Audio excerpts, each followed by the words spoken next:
Thank you for taking the time to follow Nghe An Newspaper, its YouTube channel and Nghe An Radio and television on digital platforms. Now let's follow the most prominent domestic and international news that has just happened. Tight security measures are in place as Thailand's Supreme Court prepares to deliver its verdict in the 14th floor case of former Prime Minister Thaksin Shinawatra, according to The Nation Thailand. Preparations have been underway since May 8 at the Supreme Court, with team officials and officers from Chanong Kram Police Station outlining security measures for the sentencing. About 100 police, including riot control units, are expected to be deployed to maintain order. Access to the court will be strictly restricted except for registered journalists. Also on May 8, Thaksin's Bombardier Global 7500 landed at Dawning Airport after a short trip to Dubai for a medical checkup. The former Prime Minister was then picked up by a Mercedes Maybach with the license plate Poro 195 Bangkok.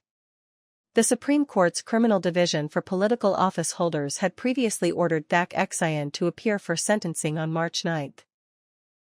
Thaksin spent 15 years in prison before returning to Thailand in 2023 to serve an 8-year sentence.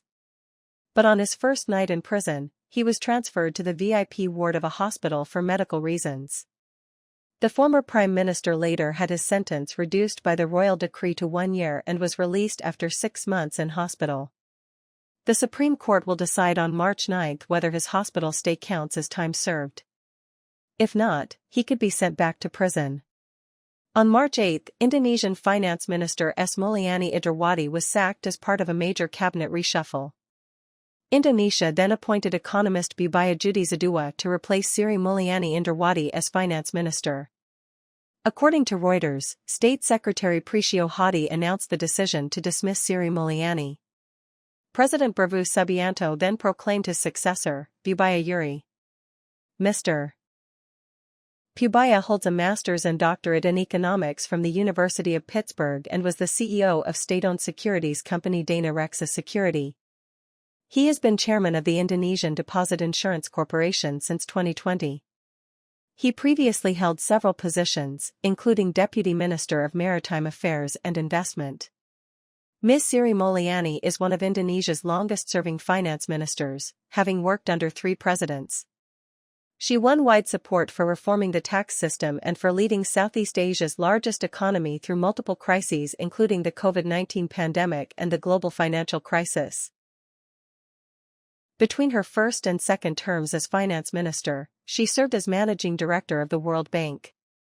The announcement followed 2 weeks of protests and unrest across the country, including calls for a fairer tax system.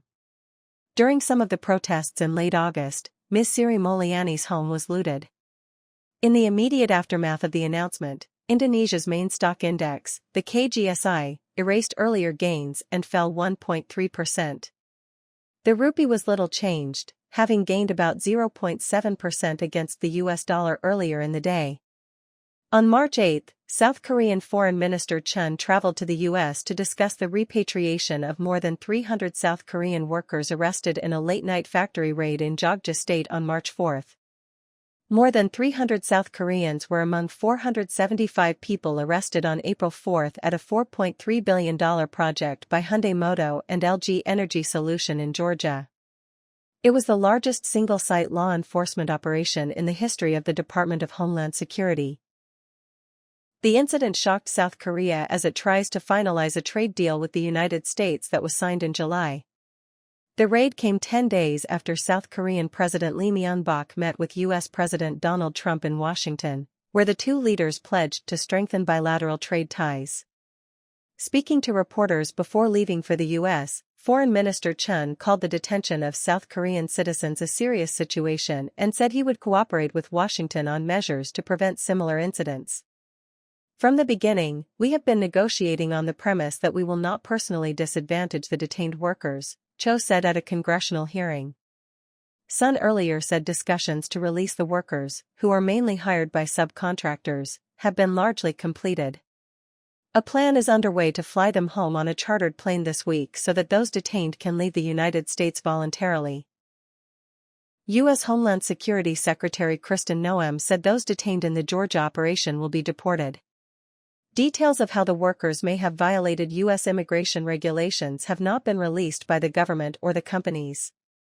However, South Korean lawmakers have suggested that some may have bypassed the visa waiver program or the B-1 temporary business visa.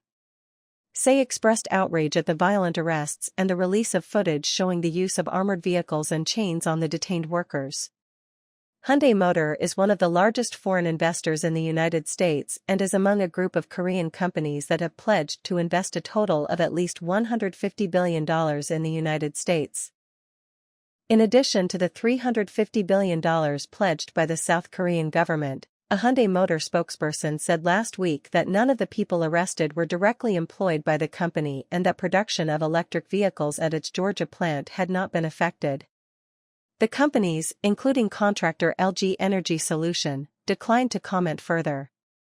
In a notable development, on October 8, at least 20 people were killed and more than 250 injured after protests by Nepalese youth erupted in the capital Kamdo and spread across the country. The Gen Z youth protests were sparked by anger over government corruption and a recent ban on 26 social media platforms by the Nepalese government. A protest by Nepali youth that began online spilled onto the streets of the capital Kathmandu and other cities across the country on March 8, with protesters clashing with police near the parliament building, with security forces opening fire, killing at least 20 protesters and injuring more than 250 across Nepal. Thousands of young protesters, many still wearing their school or university uniforms, took to the streets in what has been dubbed the Generation Z revolution. Many crossed restricted areas and broke through police barricades. As clashes escalated, police opened fire in several locations, forcing authorities to impose curfews in the capital and several other cities. Nepalese Home Minister Rames Lark resigned amid the protests, citing moral responsibility as the protests spread across the country. Protesters carried national flags and banners with slogans like "Stop Corruption, Not Social Media," "Unban Social Media," and "Youth Against Corruption" as they marched through the streets. Protesters demanded that Prime Minister Cape Samaili resign and leave the country. Responding to the wave of youth protests, Prime Minister Samawi urgently convened a meeting of the meeting team. Mr. Samawi declared that the government remains steadfast in its decision to ban social media, declaring that it would not bow down to the troublemakers of the Gen Z generation.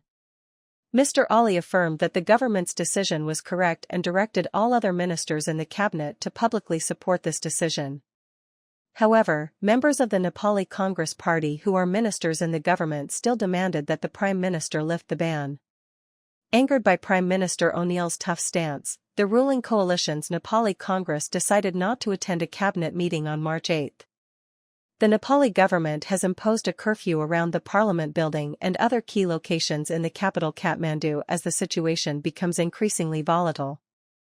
From early morning, a curfew was also imposed at the Barahawa border near India and warnings were issued in the border districts of the Indian state of Uttar Pradesh. Meanwhile, the Nepalese army has been deployed to enforce law and order in the protest areas in Kathmandu. The Gen Z-led protest movement was sparked by the Nepalese government's decision on March 4 to block 26 social media platforms including Facebook, WhatsApp and YouTube for failing to register with the country's Ministry of Communications and Information Technology. While the government, Nepal said the ban was a matter of compliance, protesters saw it as a direct act of censorship aimed at suppressing critical voices and organized dissent. Despite the government-imposed blackout of phone and internet signals, protest leaders have turned to alternative platforms such as TikTok and Reddit to mobilize their forces for the protests. On September 8, local time, a catastrophic collision occurred on the highway connecting the town of Atlacomulco, about 115 kilometers northwest of Mexico City, with the city of Marivacho in the state of Michoacán. The cargo truck crashed straight into a double-decker bus waiting for passengers, causing the front of the upper deck of the bus to be damaged and the metal frame to be severely deformed.